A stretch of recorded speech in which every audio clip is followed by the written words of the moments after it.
이런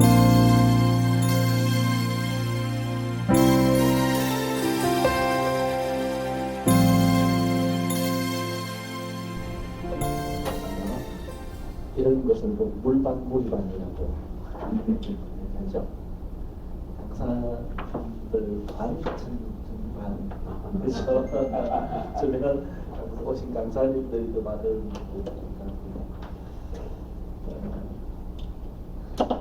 그 좋은 대학으로 치면 교수의 비율이 높기 때문에 아주 좋은 대학이라고 생각했습니다. 좋은 대학에 오신 것을 환영합니다. 그리고 사실 좀 고민이긴 해요. 우리 JWMC에서 선교사님들, 저희 선교사님들이 오셨는데 선교사님들께 한국에서 일어나고 있는 이주민 선교를 현장에 계신 선교사님들이 관심이 있으실까? 관심이 있다면 왜 관심이 있으실까? 어떻게 이것을 적용할 수 있을까?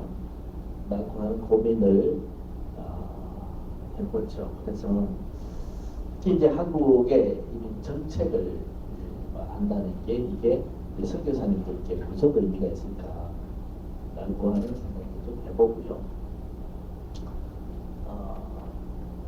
이제 일단 주제가 이렇게 던져졌고 준비한 만큼은 가겠습니다만은 몇 가지를 좀 고려하면서 가도록 하겠습니다. 몇 년 전부터 제 일본에 계시는 저 고신 JPM의 선교사인데 선배 선교사가 자꾸 자료를 달래요. 한국에서 이주민 선교하고 있는 자료를 달라고 자꾸 연락을 해요. 그러니까 왜요, 선교사님? 그러니까 일본에 요즘 외국인들이 많이 오는 거예요. 일본인들을 선교하는 데는 지금 한계 상황에 와 있는데 이제 뭐또 한 20년, 30년 일본 교회를 선교하고 하니까 더 이상 재미도 없고 이제 뭔가 돌파구가 필요한데 이게 이주민들, 외국인들이 보이는 거예요. 그래서 한국에서 이제 교단으로서 저도 이제 교단 파송을 선교사로 있고 하니까 요 한국에서 이주민 선교하는 전략들을 좀 나누어 달라라고 얘기합니다. 그러니까 2008년부터 한국에서 국제 이주자 선교 포럼을 했는데요. 2009년에 누구를 모셨냐면 태국에서 미얀마인들을 노동자를 선교하는 선교사님을 초청해서 이분이 당신이 바로 하고 있는 것이 이주민 선교입니다 라고 하면서 그분의 강의를 들었어요. 그분은 미얀마로 선교사를 가셨어요. 근데 미얀마에서 추방당했어요. 얼마나 낙심이 되고 실망이 되는지, 야, 나 미얀마에서 추방당했어. 어디 가야 되지? 하고 가만히 보니까 옆에 태국의 미얀마 사람들이 400만 명이 넘어와서 일을 하고 국경 인근 지역에서 굉장히 많은 미얀마 친구들이 넘어와서 일을 하고 있어서 거기에 한국의 여러 GMS를 비롯해서 단체들이 협력해가지고 같이 사역을 해서 굉장히 많은 사역 열매들을 거두었고 이제 그 팀들 다시 미얀마로 들어갈 수 있게 된 시점에는 코로나 끝나고 미얀마로 들어가서 다시 또 키울 친구들을 데리고 들어가서 미얀마에서 사역을 하는 그런 사역을 하고 있더라고요.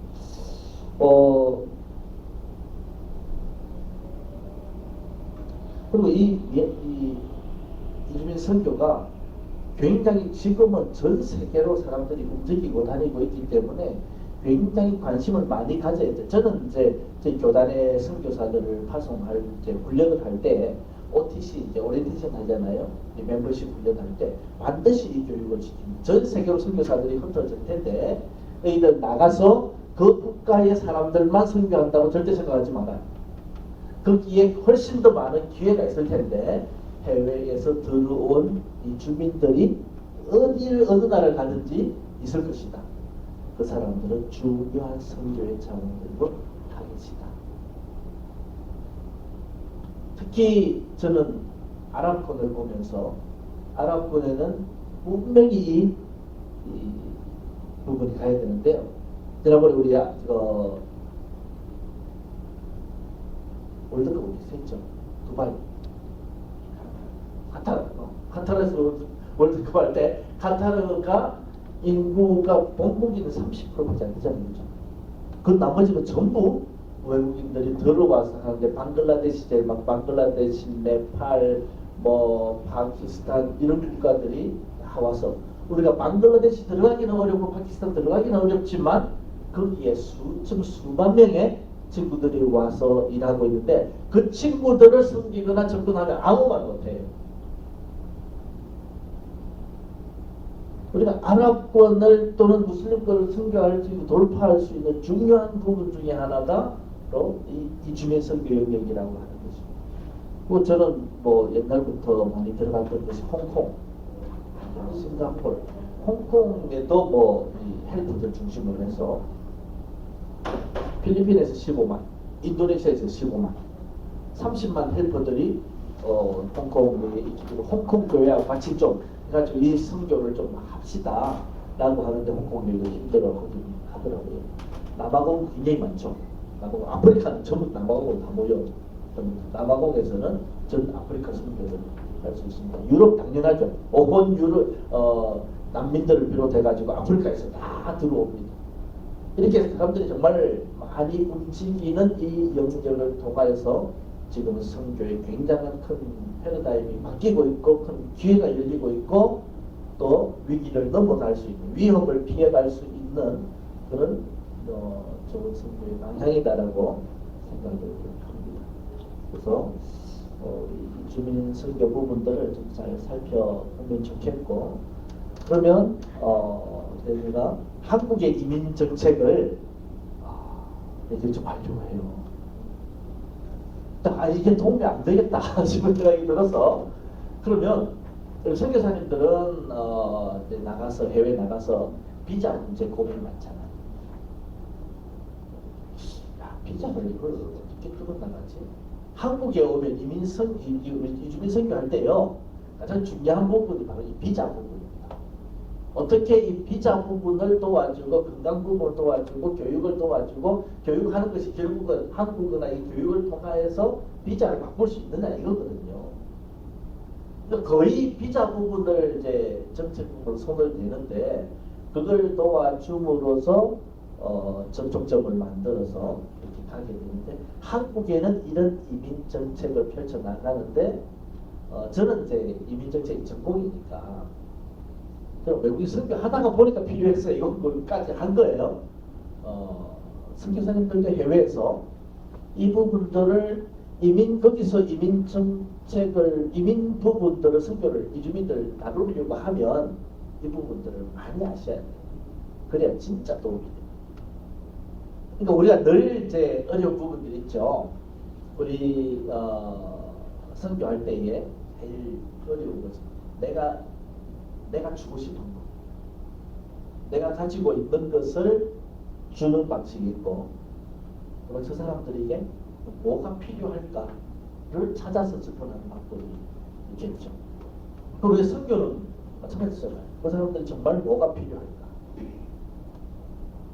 그럼 우리도 가서 생존하기 힘든 지역에서 또 다른 사람들을 섬긴다는 거 사실 쉽지 않은 거예요.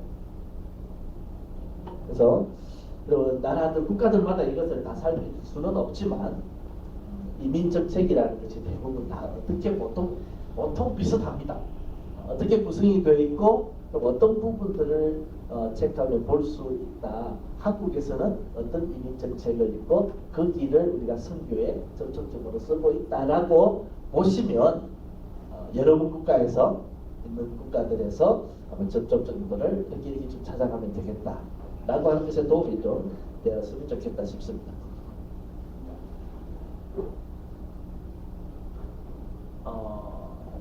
먼저 우리가 이민이라고 하는 용어를 쓰기도 하고 이주민이라고 하는 용어부터 조금 보고 하죠. 이민 정책은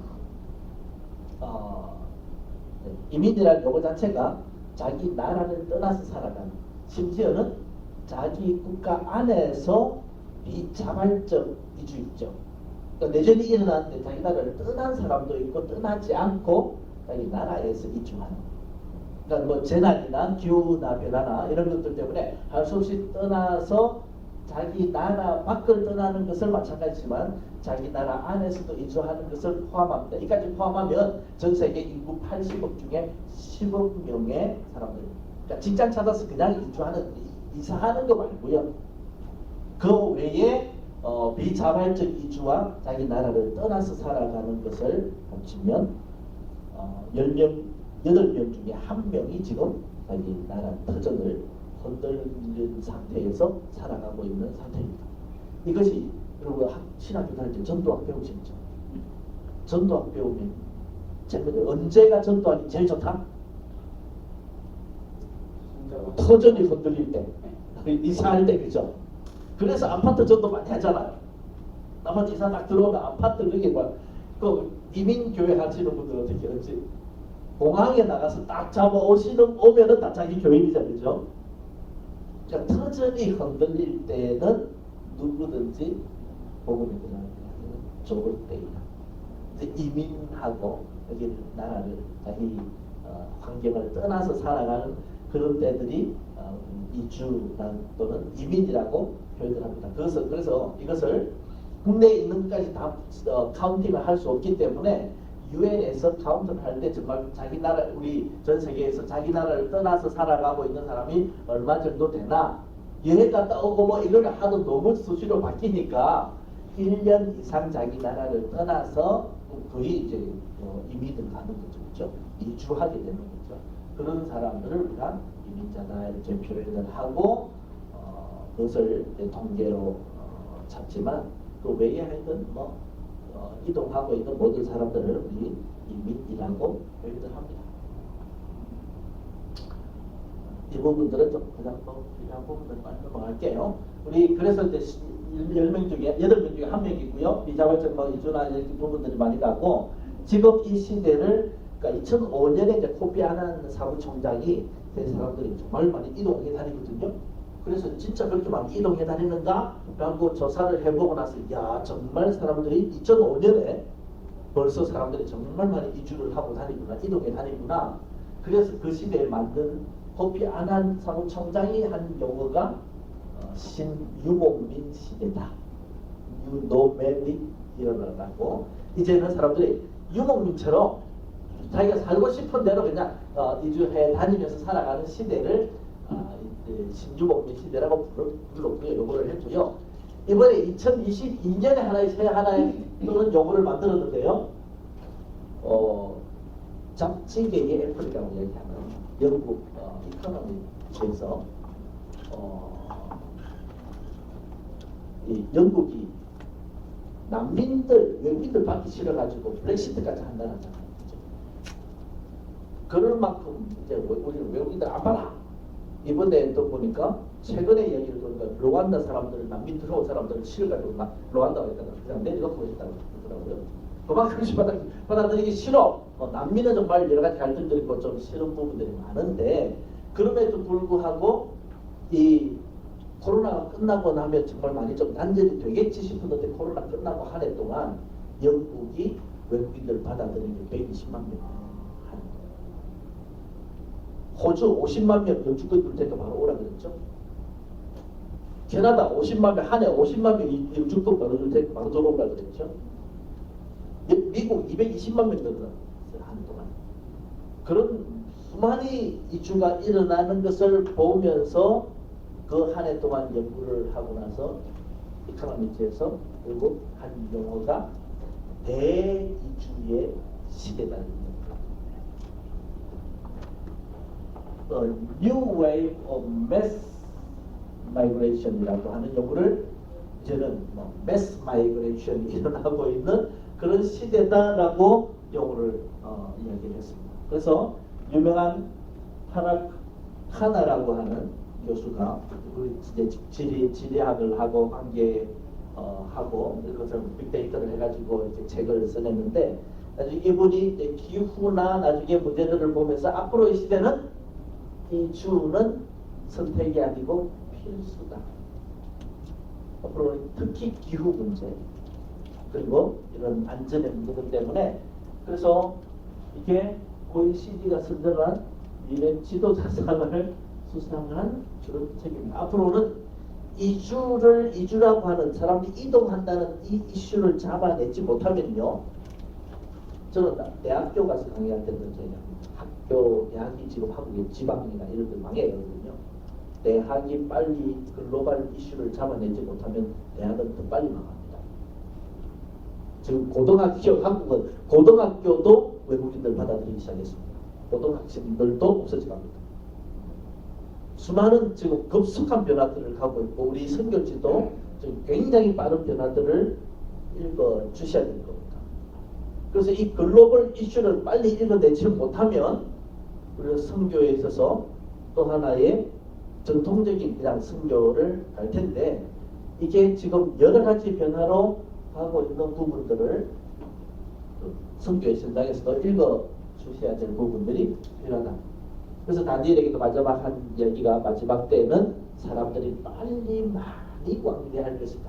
이거 조금 저도 이걸 좀 해석해 볼 필요 있는 용어이긴 한데 영어로 보면 어쨌든 마지막 때 다니엘의 마지막 때까지 이 말씀을 잘 봉합하고 간직해라. 마지막 때는 그래서 사람들이 이 지식을 3절과 함께 이어서 보셔야 되긴 한데 이 지식을 더하기 위해서 빨리 많이 왕래 이게 이 지식 구원받는 지식이고요. 많은 사람을 옳은 대로 돌아오게 하는 지식인데요. 이 이주라고 하는 것이 결국은 하나님께로 돌아오게 하기 위한 부분들이고요. 그래서 사람들이 많이 이주할 것이다. 이건 제가 데이터를 여러 가지 이야기할 수 있어요. 한국에 벌써 한 해 동안 몇 명이 드나들고 하는 것부터 해가지고 충분히 이야기를 할 수 있지만 그런 부분들은 할게요. 그래서 이제 이주라고 하는 부분을 이렇게 보면 영어로 마이그레이션이잖아요.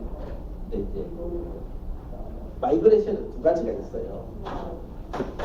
나가는 마이그레이션이 있고요. 들어오는 마이그레이션이 있어요. 그래서 나가는 이주를 에미그레이션, 들어오는 것을 이미그레이션이라고. 이미그레이션은 너무 익숙하시잖아요, 그죠? 선교사님들은 이미그레이션 하면 벌써 경기를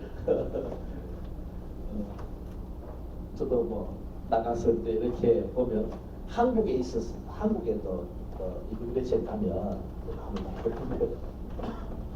외국인들 외국인들한테 가서 큰 소리 치고 막말하고 못되게 하는 그런 이미그레이션 보면 그때 마음 되게 불편해요. 선교사님들 나가서 이미그레이션 가시면 또 마음 또 불편하실 거잖아요. 그 비자 또 연장 안 되면 어떻게 하나라고 하는 것부터 해서 여러 가지 불편하실 부분이 있을 텐데 어쨌든 이미그레이션은 들어오는 부분들에 대한 부분. 어쨌든 우리가 이것이 이제 마이그레이션이라고 하는 것으로서 들어가고 나가고 하는 모든 것에 대한 정책을 말하는 것인데 사실은 이것은 이제 지금 이민 정책이다라고 하면 보통은 이제 들어오는 사람들을 어떻게 관리할 것인가에 대한 정책이 사실은 이미그레이션. 이 이미그레이션은 사회학적인 정치하시는 분들이나 국가 영역에서 사실은 이게 굉장히 중요합니다. 이게 정치의 영역이고, 그럼 지금 미국과 유럽을 가만히 보면 이 세상에서 지금 가장 중요한 이슈는 이민이다. 미국 대통령 당락을 좌우하는 것이 이민 정책이고요. 유럽에 지금 프랑스 지금 르펜을 비롯해서 그쪽에 또 지금 이민에 대한 부분 이슈를 어떻게 가져가느냐가 유럽에 지금 지도자를 뽑는 중요한 이슈. 그만큼 선진 국가들은 이 이민을 어떻게 다룰 것인가가 국가의 흥망성쇠를 좌우할 수 있는 대단히 중요한 이슈가 되어가고 있습니다. 그래서 국가는 못 사는 국가들은요, 보내야 돼요. 우리도 이제 해외 이민법을 만들어가지고 1962년에 이민법을 해서 국민들을 내보내가지고 돈 벌어와, 이렇게 달러 벌어와, 그거 가지고 달러 가지고 한국이 성장을 했거든요. 지금 필리핀 같은 경우에는 자기들 1억 인구 중에 1,000만 명을 내보냈어요. 해외 노동자로. 그리고 거기서 벌어오는 달러가 국가 GDP의 12%를 차지합니다. 그래서 대통령 산하의 대통령 해외 이주민들과 이주를 관리하는, 그래서 필리핀은 국가 시스템이 굉장히 잘 되어 있습니다. 누가 나 해외에 나 근로자로 갈래요? 그럼 국가에 오냐오냐 나가라고, 나가서 빨리 달러 벌어오라고. 그러면서 돈 없어요? 돈 없어? 론 해줄게. 은행에서 대출까지 다 해주고요. 그 시스템이 다 있다는 것입니다. 왜? 국가에서는 이거 굉장히 중요한 이슈이기 때문에. 그래서 지금 이 이민정책이라고 하는 것은 좀 가난한 국가에서는 내보내는 정책이 중요하고요. 잘 사는 국가에서는 어떤 사람을 데리고 와서 이 사람들을 잘 관리하고 이 사람들을 잘 서포트할 것인가, 거부는 살 것인가. 이 세 가지 시스템인데요. 요 중요한 부분을 이민정책이라고 얘기를 합니다. 주로 이제 나가는 부분들이 있었고, 들어오는 부분에서 한국은 어떤 부분에 외국인들이 필요하고 들어와서 그 사람들을 어떻게 관리할까? 이제 한국은 나가는 부분 별로 안 중요해지죠. 이제 나가는 사람들 별로 없어요. 이제 들어오는 사람들을 우리는 이제 어떻게 관리해야 될까라고 하는 부분인데, 나갔던 부분들은 보니까 이거는 할 수 없이 우리가 제가 역사를 한국도 역사를 아는 것이 중요하겠다 싶어서, 이 일본이 만주국을 차지하고 중국하고 싸워가지고요, 만주를 같이 차지하고 했잖아요. 한국 땅 차지하고 만주까지 차지하고 나서 완전히 거기를 자기 나라 땅으로 만들기 위해서 한국을 마을 단위로 이주시키는데 1년에 150만 명. 그게 조선족 한 거예요. 가장 많이 합니다. 그런 이주의 역사가 있기도 했고, 하와이로 가고 멕시코로 가고, 이때 해외 이주법이 만들어지면서 전쟁 고아들을 좀 내보내기도 하고, 이때 가장 많이 갔던 것이 그겁니다. 우리가 미국에서는 말 못할 그 역사를 이야기하는 양공주. 그분들이 자기 기록을 쓰면서도 그렇게 참 말하지 못할 이런 기록들이다라고 이야기하시면서 미국에 있는 군사 기지들 주변으로 해서 한국에서 결혼해 오신 분들이 10,000명, 15,000명 이 카운트를 할 수가 없대요. 이 역사를 좀 저도 이제 그 한국이 결혼 이민으로 나간 것에 대해서 데이터를 좀 찾고 싶어서 아무리 데이터를 찾아도 별로 이게 구할 길이 없어요.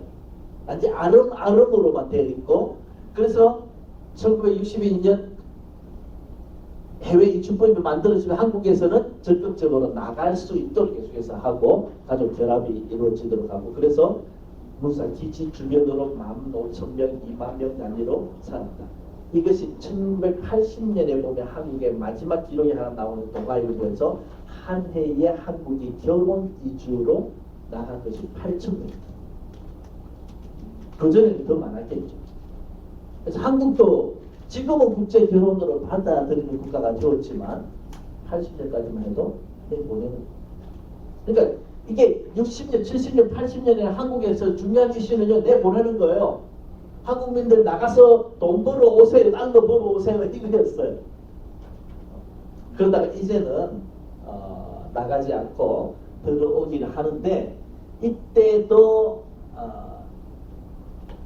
그래서 지금 이민 유학생들 많이 줄어들었습니다. 동포도 이렇게 보고 할 텐데, 유학생들도 해외 이때가 2011년 이때가 제일 많죠. 26만 몇 가지 해외 나가서 공부하고, 이때 요 앞에 김영삼 대통령이 2009년 8년 7년 8년 이때 하면서 김영삼 대통령이 우리도 유학생 받아들여라 라고 했던 것은 그만큼 한국이 유학 나가는 게 국가의 이민이 국가에 크게 영향을 줬다는 거죠. 왜? 무역 외 수지 적자가 나는 게 두 곳에 있었습니다. 어디 있게요? 무역으로 적자 나는 것은 할 수 없지만, 그 외에 무역 외 수지 적자 나는 것은 관광과 해외 관광 나가서 달러 쓰는 거하고 유학이었습니다. 유학에 달러가 많이 나가거든요. 그래서 우리도 관광 늘려.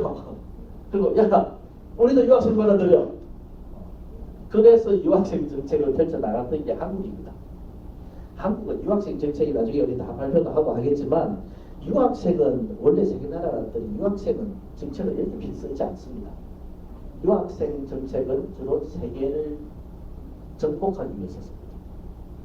미국이 유학생들을 전 세계에서 똑똑한 친구들 다 받아들여가지고 하와이, 하버드 이런 곳에서 유학시키고 뭐 비슷한 이런 데서 장학금 주고 전 세계 똑똑한 친구들 다 데리고 와가지고 그래서 관계 맺게 하고 전 세계 이 친구들이 돌아가서 정계에 경제계에 다 리드가 되어 있을 때에 이 친구들이 10년, 20년 후에 이 미국과 친미주의자들을 만들고 그 사람들이 무역, 외교 관계에서 끊어지고 문제가 생길 때 친구가 친구끼리 풀어가지고 문제를 해결해 나가고 이게 전 세계를 지배하는 그래서 미국의 유학생들의 장학금은 어디서 나오냐? 국방부에서 나옵니다.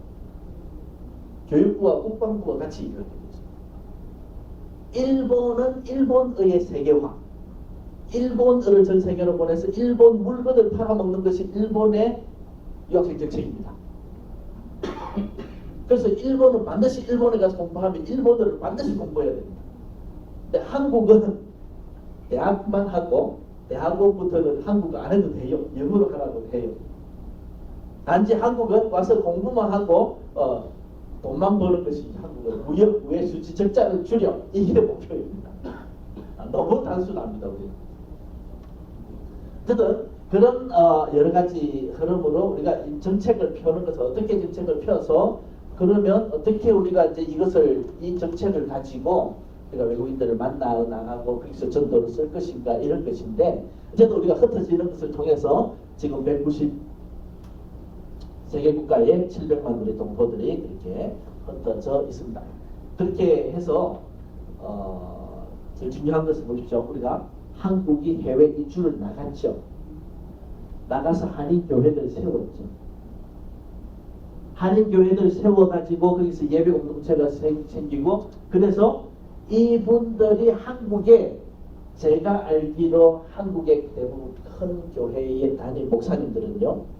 미국에 있으면서도 훨씬 더 좋은 박사학위 공부하고 기술 배워가지고 좋은 데 취업하고 이렇게 잘 살 수 있음에도 불구하고 미국에 와서 초기에 오셨던 분들은 미국에 와서 예수님 만나고 그때 내 조국 교회가 생각이 나서 신학하고 한국에 뛰어들어가 가지고 조국 교회를 살렸던 것이 한국의 교회의 성장 배경입니다.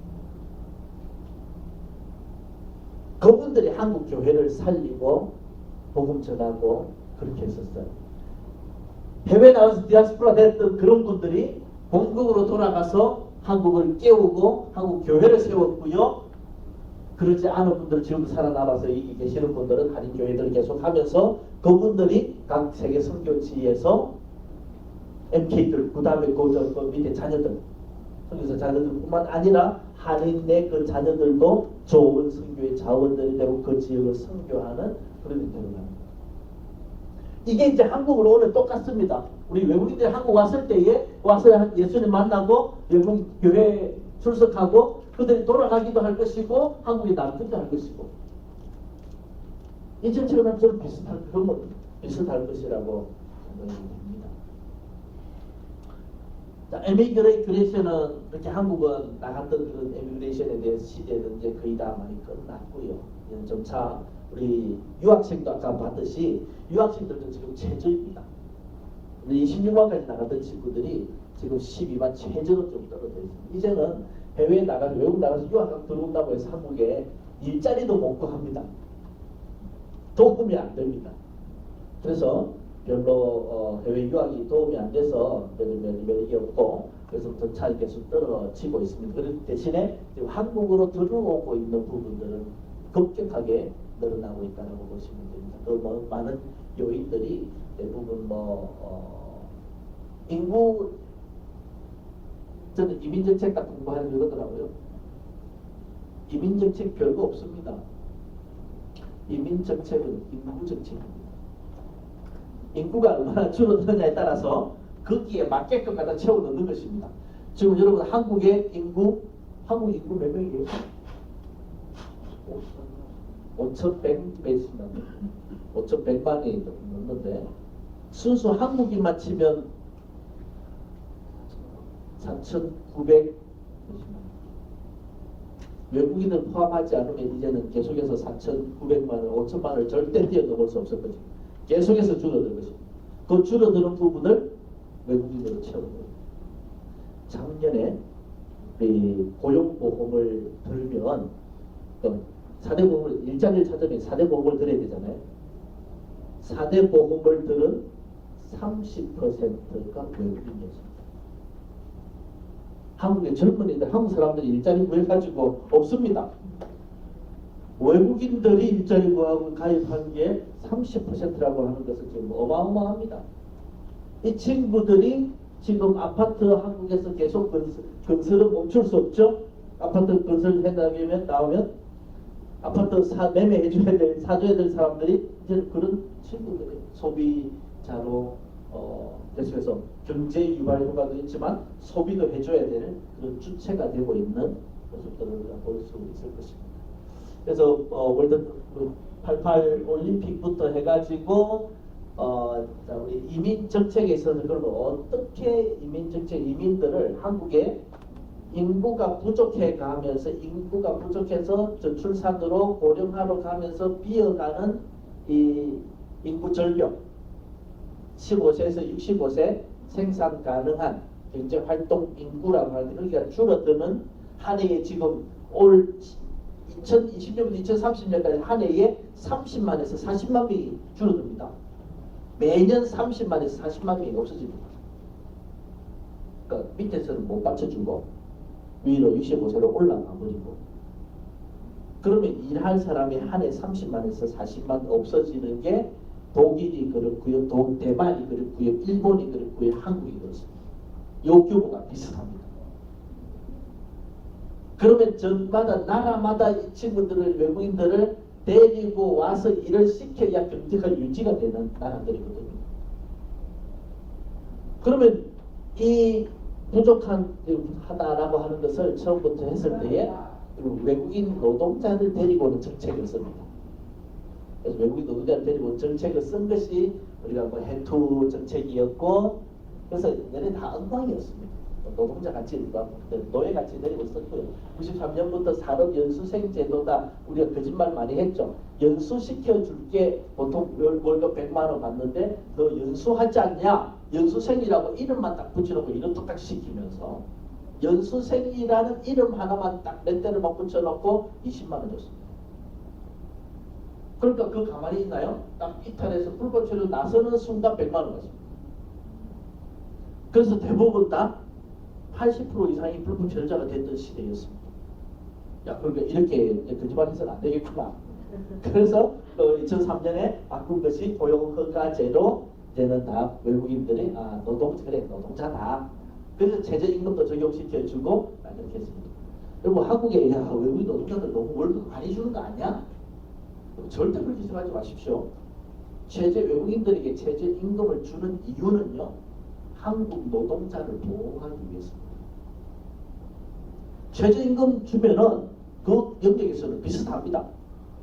굳이 한국 사람 쓸 수 있는데 외국인을 쓰지 말라는 말이에요. 임금 가지고 차별을 하는 것이 아니고 이것은 한국 사람들을 보호하는 것입니다. 일자리 보호하는 것입니다. 똑같이 주는데도 E7으로 한국에서 유학 마치고 E7으로 이렇게 외국인 유학생들이 취업을 하면 그 친구들은 한 270만 원부터 시작합니다. 와, 그러면 276만 원 요즘 보통 그 정도 가거든요. 왜 그렇게 많이 줘? 왜 많이 주냐? 276만 원, 300만 원 정도 주면서 그 일에 한국 사람이 없어? 그것 같으면 외국인 안 쓰지. 한국이 쓰죠. 그러라고 그렇게 합니다.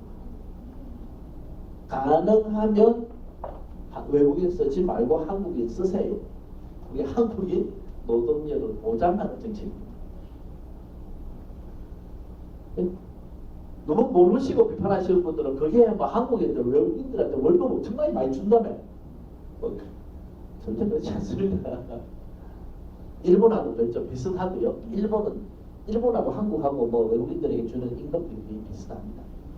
근데 일본은 생활비가 좀 한국보다 더 높다고요. 그래서 고가치들이 한국, 그 영어 강사들도 미국, 일본 가가지고 일본 가서 생활비 높아가지고 돈 안 낸다 그러면 한국에 많이 들어오기도 하고, 외국인도 혼자도 좀 그렇기도 하고, 요즘 특히 엔저 생산 때문에 돈이 안 된대. 그래서 오기도 하고 부분들이 있습니다. 고용허가제로 지금 전국에 이런 공장들에 일을 하고 있습니다. 그래서 노동정책은 뭐 노동정책으로 이렇게 하고, 또 뭐 유학생들 정책은 유학생들 하고, 결혼 이주민들에 대한, 그러니까 인구정책이라고 했잖아요. 결혼할 사람이 없는 거예요. 이 농촌 총각들부터 해가지고, 그러니까 좋은 일자리가 생기니까 도시화를 한다고. 한국이 도시화가 92%입니다. 그 말은 92%의 사람은 도시에 살고 농촌에 8%. 그러니까 특히 이제 우리 고학력이고 특히 뭐 여자들도 다 대학 가가 똑똑해지고 이 친구들이 농촌으로 가요, 안 가요? 안 가요. 거기다가 우리가 썼던 지금 1980년대 이 친구들이 어떤 피해자냐면 하나만 낳아 잘 기른 자의 피해자입니다.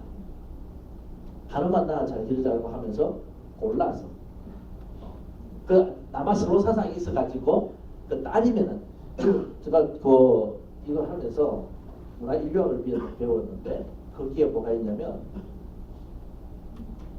에스키모인들에게는 옛날에 무슨 문화가 있었다고 그러냐면 여아 살해 풍습이 있었대요. 에스키모인들이 가만히 어릴 때부터 거기 학교도 안 다닐 필요도 없고, 그렇죠? 에스키모인들 자기들끼리만 살 때에는 어릴 때부터 해가지고 이만큼 뭐 결혼하면 그냥 얼음집 하나만 지어주면 독립한다, 그죠? 그래서 평생 애를 낳는 게 보통 한 20명 낳는답니다. 그냥 생기는 대로 낳겠죠, 그죠? 자, 20명을 낳을 경우에 자연적으로 낙태나 이런 것 없이 자연적으로 나오면 남자가 많이 태어날까요?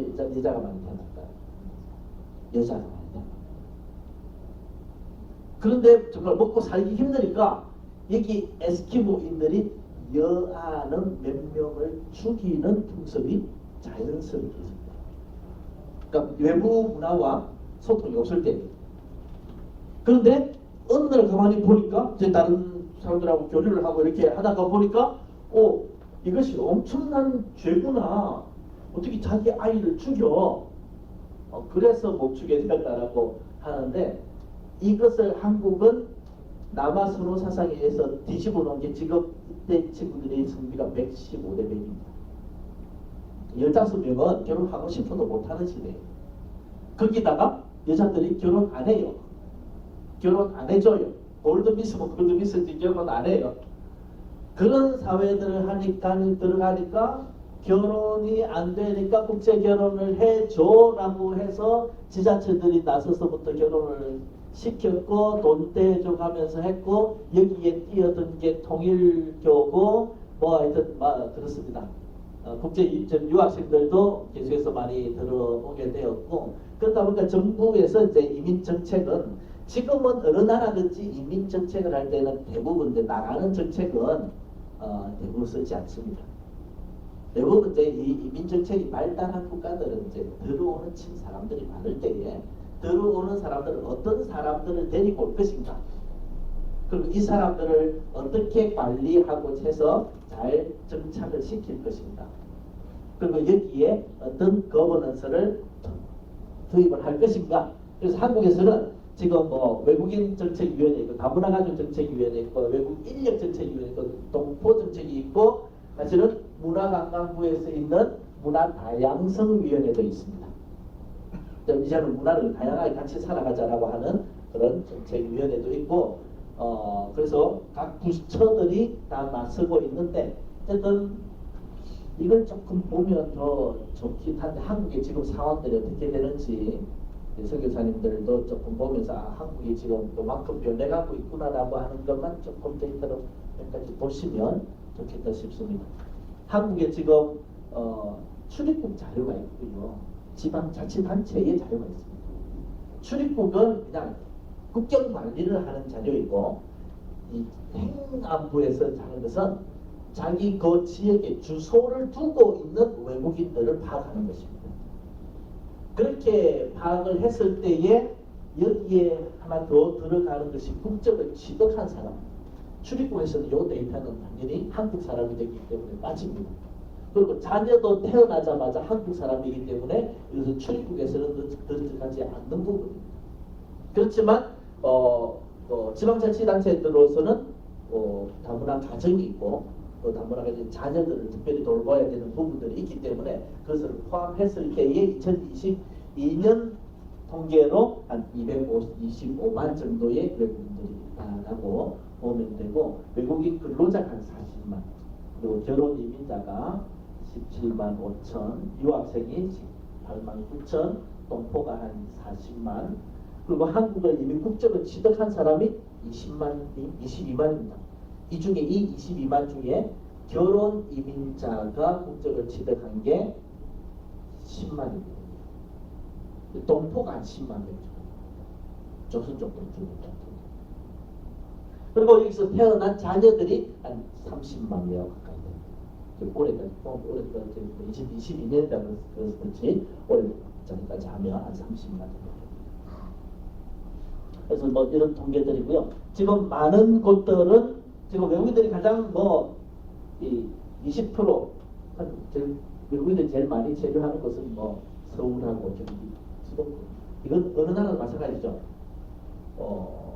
파리, 런던, 베를린, 로스앤젤레스, 여기도 LA에서 지난번에 LA의 그 다문화 정책관이 한국에 오셔서 세미나 할 때 이 로스앤젤레스에서는 190개국에서 온 사람들이 같이 모여 사는 도시입니다. 천만의 도시인데 이렇게 얘기를 했었어요. 아까 유엔이 몇 개국에 포함? 몇 개국이 유엔? 190. 193개국? 190개국. 그러니까 전 세계가 다 와서 함께 살아가는 것이 LA다 이렇게 보시면 되고, 한국도 200개국 정도 되었습니다. 이 국가들이, 그러니까 엑셀 공개를 보면 한 명, 두 명 있는 국가들도 있지만 그 엑셀로 표기되는 그 무국적도 있고요. 유엔에 등록되지 않은 국가들까지 다 포함하면요 한 200개국이 됩니다. 한국도 전 세계에서 다 들어와서 살고 있다라고 보시면 되고, 이렇게 각 지역별로 삽니다. 그래서 데이터들을 이제 10,000명 이상 사는 가는 이미 이제 외국인 밀집 지역이라고 얘기를 하는데, 그런 도시도 65개나 있고 5% 이상 들어가는 곳이 지금 68개가 있습니다. 제일 중요한 게 지금 10%가 넘는 곳입니다. 지금 여기는 한국이 어떤 지금 상황에 뛰어들냐면, 제가 아산시 지난번 올해 지금 사실 연구를 들어가려고 했는데 아산시가 이제는 중앙정부도 필요 없습니다. 정부가 어떻게 나가든 필요 없고, 뭐가 더 중요하냐면 이제는 외국인 시장이요. 우리 시의 외국인이 10%가 넘었어. 이제는 시장의 국민입니다. 그래서 1억의 연구비를 내놓고 우리 지역의 외국인이 어떤 부류들이 있고 어떻게 정착해 갖고 있고 어떤 정책을 투입해 줘야 됩니까? 지금까지 해주던 것이 효과가 있었습니까? 없었습니까? 평가해 주세요. 그게 1억을 내놓고 올해 연구 용역이었습니다. 그리고 이것을 그 아산시 정책관이 그 목사님이 지금 이거 비밀인데 그 목사님이 살짝 와가지고 이거 선교계가 희망가 이런 거 하셔야죠. 그리고 선교사님들이 이걸 해가지고 연구하고 요런 부분이 필요합니다 하고 잘 제안하고 여기를 선교를 직접 떼어드십시오. 시간 빌어드리겠습니다. 그냥 다른 사람에게 맡겨놓으니까 사회복지 하는 사람들이 그냥 하는데 재미가 없어. 진정성이 없어요. 이거 교회가 좀 하면 어떻겠어요? 진짜 좀 제대로 해주세요. 이제 요 정도 되면 대부분 지금 그래서 한국이 제일 먼저 들어간 것이 안산시가 안산시가 2007년에 제일 먼저 유럽에 터져 나왔던 게 무슨 소리입니까? 다문화주의 실패. 그죠? 2005년에 런던 폭탄 테러가 있었고, 그러고 와서 파리 테러가 있고 막 이렇게 하면서 야, 우리 유럽의 다문화주의 실패했어 라고 선언을 할 때 사실은 유럽의 다문화주의는 방치한 다문화주의였습니다. 자기들 함께 포용해 주지 않았고 여기에 몰아놓고 저기에 몰아놓고 여기에 몰아놓고 방치해준 다문화주의였습니다. 그래서 실패했습니다. 그래서 2008년에 당장 유럽 병의에서 당장 시작한 것이 무엇이냐면 상호 문화 도시였습니다. 이제는 다문화주의도 안 돼. 다문화주의는 서로 방치해놓고 그냥 샐러드 볼처럼 샐러드로 뚝뚝뚝뚝 해놓고 그냥 그려놓고 드레싱 해놓으면 같이 먹으면 맛있겠거니 안 섞이는 거죠. 그래서 인터컬처럴. 이제 서로 상호 문화 도시로 만들어서 이제는 함께 살아가야 되겠다. 이제는 국가의 문제가 아니고 도시의 문제이다. 도시가 함께 살아가야 되겠다. 서로 상호 문화 도시로 살아가야 되겠다. 그때부터 선정한 것이 상호 문화 도시. 한국이 2022년에 안산시가 가입을 했고요. 구로구가 두 번째로 가입을 했고요. 세 번째가 아산시가 가입을 시도를 하고 올해 가입을 하고 관악구가 없는데 관악구도 지금 가입을 추진하고 있는 것으로 알고 있습니다. 그런 식으로 각 지자체가요 이제는 바짝 긴장하고 10%가 넘어가니까 외국인이 10% 넘어가요. 몇 명 중에 한 명이에요. 그럼 이제는 어떻게 같이 살까를 고민하고 있습니다. 국가에서 신경 안 써도 돼요 사실. 하여튼 여러 이제 비자 종류대로 이렇게 보면 이렇게 뭐 여러 가지가 있고 국가별로는 중국, 베트남, 뭐 중국이 이렇게 노동자죠.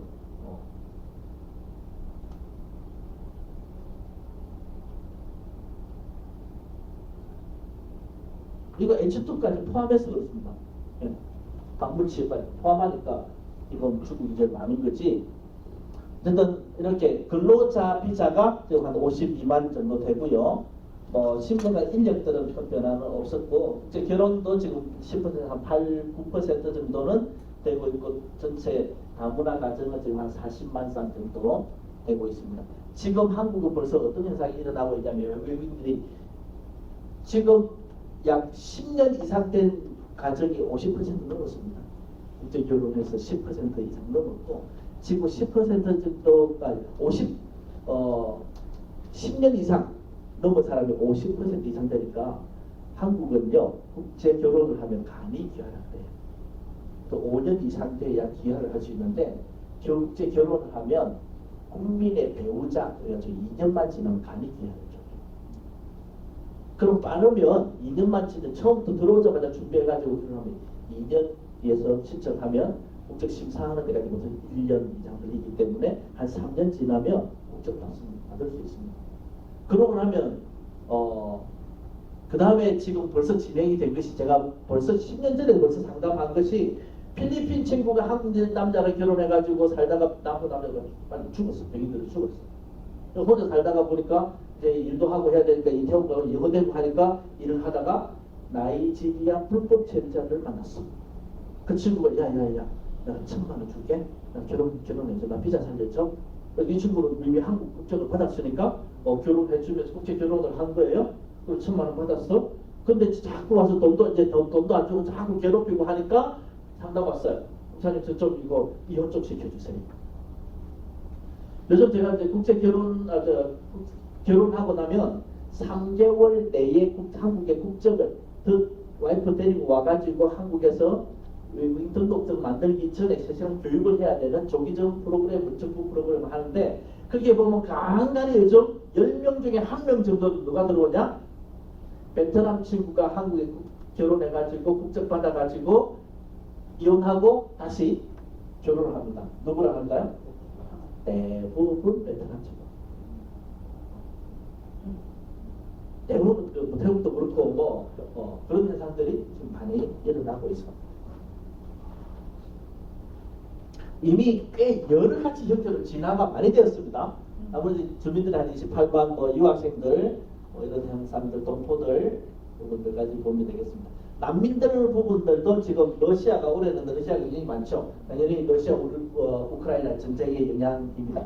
그래서 지금 어떤 사람을 받아들여야 될 것이 이 부분에 대해서도 사실은 여러 가지 고민을 하고 있습니다. 그러니까 이민 정책은 한국에서 지금 이민 정책을 쓰고 있는 것은 저는 첫 번째 이런 예들입니다. 어떤 사람을 받아들일까? 첫 번째, 태국이 제일 고민입니다. 태국에서 한국의 불법 체류자가 42만인데 태국 사람들이 전체의 한 48% 정도 됩니다. 한 절반 정도는 태국 사람들이 불법 체류자를 만들었어요. 그 태국 사람들은 어떤 과정에서 불법 체류자를 만들면 무비자로 한국에 관광 3개월 무비자로 들어올 수 있거든요. 무비자로 들어온 사람의 78%가 불법 체류자가 있습니다. 그러면 이 무사증 제도를 유지를 해야 될까 말아야 될까라고 하는 고민을 합니다. 1980년에 태국과 무사증으로 서로 협정을 맺을 때는 그때는요 태국이 아시아의 종주국이었어요. 1980년 한국보다 훨씬 잘 살았어요. 88 올림픽 할 때 한국의 GDP가 4천 달러였어요. 80년에는 태국이 거의 뭐 8천불하고 할 때 한국이 2천 달러 이런 거 할 때 태국하고 무사증으로 이렇게 할 수 있는 것은 대단히 한국이 뭐 엄청난 자랑거리였죠. 근데 20년, 30년이 지나면서 한국은 급속도로 성장을 하고 태국은 계속 그대로 진행이 되면서 이제는 태국 사람들이 와서 불법 체류를 하게 되는데 그럼에도 불구하고 이것을 상호주의로 가야 되냐. 지금 상호주의는 사실은 다 필요 없는 말입니다. 여러 나라들이 상호주의 지키지 않습니다. 그래서 이것을 끊으려고 하니까 뭔가 명분이 필요해, 기준이 필요해. 그것을 만들어라. 지금 연구를 하고 있는 것이고. 그런데 작년 말에도 이제 외교 회의를 하는데 보니까 태국이 또 사업이 많더라고요. 국가 단위 사업이 많아서 한국의 사업들을 이제 한국이 저기에 참여해달라. 라고 하는 것 때문에 이것을 냉전에 끝을 못하고 있더라고요. 자, 러시아 같은 경우에는 한국하고 무사증이지만 미국이나 다른 나라에서는요, 이렇게 전쟁이 일어난 전범 국가가 될 경우에는 전쟁이 일어나자마자 무사증 바로 정제시켜요. 근데 한국은 그걸 안 했어요. 그러다 보니까 계속해서 지금 난민으로 그게 징집력 떨어지고 하니까 한국으로 지금 무사증이니까 바로 들어와가지고 한국에 난민 신청하게 되는 이런 경우들이 많이 발생하게 되는 것입니다. 그럼 여러 가지 뭐 이런 난민 인정자들을 이렇게 볼 수 있겠고, 난민을 제일 많이 인정을 받은 것이 예멘 쪽에서 지난번에 우리 이게 이제 이나이 지난번에 우리 제주도에 500명 들어왔던 그 친구들 있잖아요, 그죠? 그래서 이나이에서 인도 체류 허가. 그러니까 돌려보낼 수는 없고 난민을 주자니 못 주겠고. 그래서 6개월 단위로 한국에 그냥 인도적인 차원에서 있어라. 6개월마다 연장해라. 진짜 이거 사람 죽입니다. 한국에 그래도 제일 필요한 게 건강보험이잖아요. 건강보험이 외국인이 한국에 있으려면 건강보험이 6개월이 지나야 신청할 수 있습니다. 6개월 되기 전에 자릅니다. 네, 신청을 못하게 되어 있습니다. 건강보험 안 됩니다. 교육 지원 하나도 안 됩니다. 어린이집 지원 하나도 안 됩니다. 오직 근데 일하는 것은 특별 활동으로 일은 할 수 있도록 허락을 해줍니다. 그러니까 정부는 수금 하나도 안 되면서 그냥 방치하는 그런 일들을 하고 있습니다. 그 외에 국적들도 보시고, 자, 이게 이제 한국의 많은 부분들이 변화하고 있는 부분들을 볼 수 있습니다. 한국이 전체적으로 5년 내지 10년. 당연히 외국인 근로자는 우리가 3년 로테이션 정책을 하니까 제일 많고요. 결혼 이민자는 10년 이상 된 사람들이 절반이 되고 있다고 하는 것을. 유학생들 당연히 오래됐고요. 동포들도 이제 또 5년, 10년을 다들 10년 이상 넘어가고 있는. 그러니까 가장 근로자와 유학생은 단기 부분이니까 그렇지만 그 외에는 한국 사회가 벌써 외국인들이 아주 오래된 벌써 한 10년 이상은 이제 체류하고 있는 이제 함께 살아가고 있는 그런 시대로 빠르게 변화하고 있다라고 하는 것을 볼 수 있을 것입니다. 10년 이상 된 부분들 볼 수 있겠고, 그래서 이런 정책들입니다. 외국은 어떤 사람들을 받아들일까, 어떻게 관리할까, 그리고 어떻게 할까. 그래서 이번부터는 외국인 정책이라 한국이 외국인 정책이라는 말을 이제 쓰지 않습니다. 이민 정책으로 쓰고요. 그래서 더 이상 이민 정책으로 지난번 그러니까 옛날에까지는 이민하면 외국에 나가는 이민만 쓰고 외교부 요구라 해가지고 써도 못했어요. 근데 이제는 더 이상 못 버티겠구나. 이제는 이민이라는 것을 통합적으로 같이 쓰도록 하겠다. 들어오고 나가는 모든 사람을 관리하는 것에 대해서 이민정책이라고 정부의 공식 용어로 사용하는 것으로 발표했고, 이 말은 곧 한국이 이민국가라는 것을 선언하는 것입니다. 이것을 일본이 2018년에 특정 기능 1호와 2호를 발표하면서 1년에 40만 명 가까이를 받아들이자라고 하면서 지금 일본은요 한국의 노동자들 다 뺏긴다라고 하면서 지금 대단히 긴장하고 있습니다. 한국, 일본, 중국은요 향후 30년 동안 정부의 지금 추산이기도 하고 저희들이 지금 연구자들의 고민이기도 한데 향후 30년 동안 일본과 한국과 중국은 누가 외국인 인력을 안정적으로 좋은 인력을 받아들이느냐에 따라서 세계 국가의 운명이 달라집니다.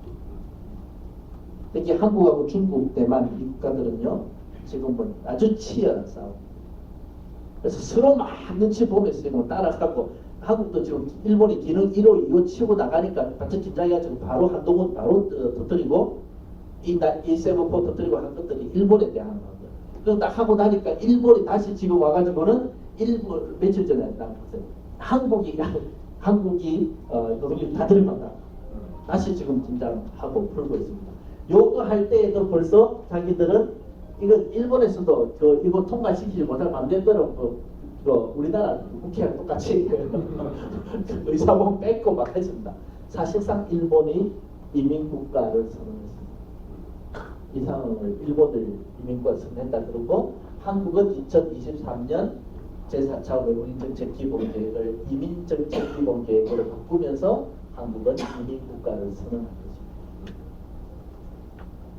그래서 이제는 3차까지는 어떻게 노동력을 충원할 것인가라고 하는 것에서 이제는 아까부터는 우리의 이웃으로 어떻게 이제 완전히 바뀌는 거죠. 4차부터 이제는 한국은 외국인이 와서 잠시 일하고 가는 그런 시대가 아닙니다. 그래서 완전히 정책 전체가 바뀌고 있습니다. 그래서 거기에 관련된 부분 유학생들도 들어오면 유학생들도 이제 못 들어가게 합니다. 전에까지는 한국에 유학생 왔을 때에 한국에 공부하고 취업한 게 3%였습니다. 한국에 공부하고 취업 거의 못했습니다. 그런데 지금 거의 100% 안착시키겠다라고 하는 거죠. 이게 트럼프도 이번에 트럼프도 그렇게 발표할 줄 몰랐습니다. 왜냐하면 저 아들도 지금 켄터키에서 공부를 하고 그렇기 때문에 영주권 미국에서 공부한 사람 외국인들은 영주권 바로 줘야 되는데 지금 트럼프가 그 이야기 하고 있잖아요. 그러니까 멕시코나 이렇게 들어오는 난민들 들어오는 것은 막아야 된다. 그러나 들어온 유학생들은 당장 그 랜딩을 시켜야 됩니다. 지금 이건 어느 나라든지 지금 정책으로 나가고 있는 한국도 지금 거의 다 잡으려고 노력하고 있습니다. 그리고 지역이 비어가니까 뭐 그렇게 하고 불법 체류자들은 여러분 이거 어떻게 해야 될지 뭐 하여튼 그런 부분들 다 볼 수 없으니까 넘어가긴 할 겁니다. 그래서 1년 동안 우리 5년 동안 정부가 전체 쓰는 돈이 2조 3천억을 쓰고 있습니다. 그래서 이 부분을 제가 2013년에 한국교회 희망연대와 함께 조사를 해서 한국교회 외국인 단체들 1년 동안 외국인 선교하는데 1년 동안 예산 얼마나 쓰느냐라고 조사를 했더니 가장 많은 부분이요 1년에 1,000만 원 씁니다. 큰 단체들을 빼고 다 평균적으로 보통 쓰는 게 그러면 지금 외국인 선교하는 단체가 한 1,000개 정도 되는데 1년에 1,000만 원 하면 1년 전체 예산이 얼마나 돼요? 10억이에요. 100억이죠. 네. 100억인데 정부에서 5년 동안 쓰는 게 2조 3천억입니다. 이게 이민정책이고요. 1년에 그러니까 여기서 1년에 한 5천억 씁니다. 이것만 있나요? 다문화 가족 지원 정책도 있습니다. 그것도 한 2조 씁니다.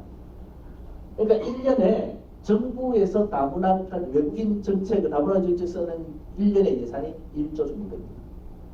우리는 선교한다고 깨끗해가지고 100억 쓰는데 정부는 1조를 쓰고 있습니다. 그래서 이거 어떻게 해야 되냐. 이민 정책을 아예 정부는 외면하고 그냥 교회만 갈 것이냐.